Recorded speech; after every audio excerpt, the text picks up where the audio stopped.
Fat to fit जर्नीचा आजचा हा 7वा दिवस. आज संडे असल्याकारणानं मी ब्लॅक कॉफी घेतलेली नाही आहे, कारण मला जिमला जायचं नाही. मी आज घेतलेलं आहे रिफ्रेशमेंट ड्रिंक ग्रीन टी. त्याच्यानंतर वेळ येते नाश्त्याची. नाश्त्याला मी 4 अंडी घेतलेली आहेत, त्याच्यामध्ये टाकलेली आहे ती पातळ आमटी. हे कॉम्बिनेशन जरी वियर्ड वाटत असलं, तर हे सुंदर चवीला कॉम्बिनेशन लागत असते. तुम्ही एकदा नक्की ट्राय करून बघा.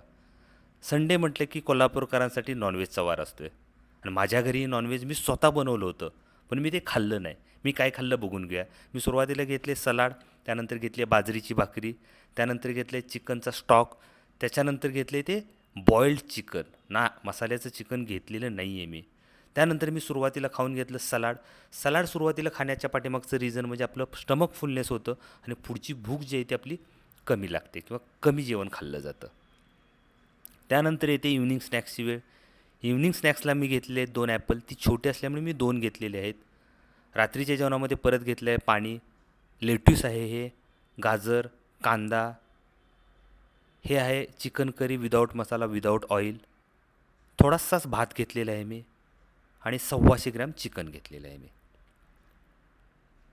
मी सुरुवातीला नेहमी सलाड खात असतो, त्याचं कारणही मी तुमच्याशी शेअर केलेलं आहे. हे सलाड खाऊन झाल्यानंतर मी बाकीचं जेवण जेवणार आहे. मित्रांनो, तोपर्यंत गुड नाईट.